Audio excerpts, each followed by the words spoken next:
Our best question of the week for 2008, and I really like this one. We asked, what makes a good versus a bad kisser? And throughout the entire show, what we came up with these top 5 things, the ReaLife top 5 things that makes a really, really good kisser. And the one on top, the first one that was like a must, it was like across the board, was everybody said your eyes have to be closed. How do you know if the person's eyes closed? See, that's what we said. It was like, how do you check? Because if you open your eyes to check, then you're not following the rule. So that means you're a bad kisser. We don't know. We're going to work out the tidbits later. So the first thing is that your eyes have to be closed. The second is that easy on the spit, easy on the saliva. It can't be too much, can't be too dry.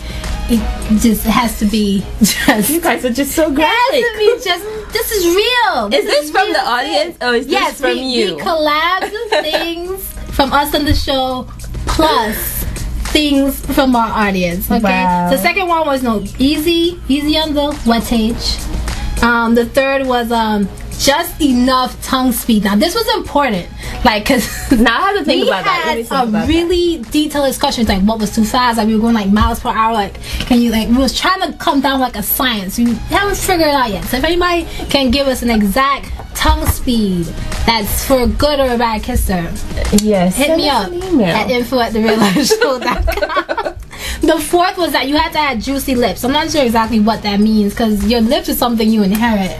So if you don't have juicy lips by trade, then I don't know. Then you're kind of screwed. And then the fifth, which is really, really important for me, you have to have a lot of emotion. You can't have an emotionless kiss. Like that doesn't make much sense. Right. So, one, your eyes has to be closed. The second is easy on the spit. Third is just enough tongue speed. Fourth is juicy lips. And the fifth was tons of emotion. You have to have a lot of emotion. So if you disagree, if you don't disagree, if you have stuff you want to add, hit me up. info@therealifeshow.com. We had an interesting comment from AfroChic, and she says, kissing doesn't always come from the heart. It's better if it does, but that is not the case in most times. A kiss can sometimes ignite feelings, replace words, and erase fears. Like, that's deep. I was about to say, she put some serious thought into that. Like she's like a poet or something. Like, if somebody's kiss can erase my fears, I want to know who you are. Now.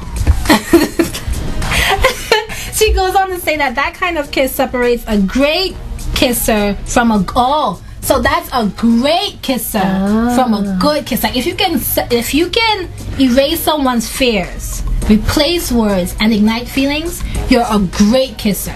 Not just a good kisser. A great kisser. The erase fears things are very, very big one for me. She went on to say that a good kisser is a confident person. I definitely agree with that. Who isn't living inside their own head during the kiss, but rather in the moment that the kiss is happening. I agree with that. And you can tell. Yeah. You can always tell, I think. That's an interesting... A good kiss is like a kiss that it has you late, like you think about the kiss. You think about the person because of the kiss. I guess the corny part that we can think of is like you become like... you get into this other zone, in this other world. It's a really great, passionate moment. So that's when you really know. That's when nothing around you matters. Like the stars have aligned and the world has become one, and you hear nuns singing in the background and rays flashing, although you're in 20-degree weather. No, that's a good one. That's great. Like that's some good stuff. Are you a good kisser?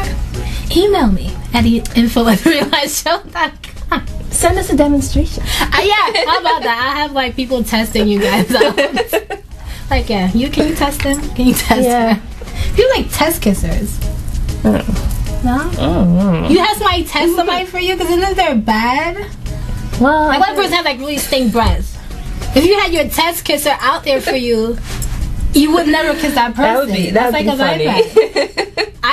If you agree with me, you're taking away that first kiss expectation, that special moment that's supposed to happen during that first kiss. If you already know what's gonna happen, then you'll never know whether it's that special or not. So if your test kisser had a really good kiss, but then that takes away your first kiss. They're gonna tell you all about it. What? Better stop kissing my man. No, that's not a good idea. Bad idea. Let's not go there.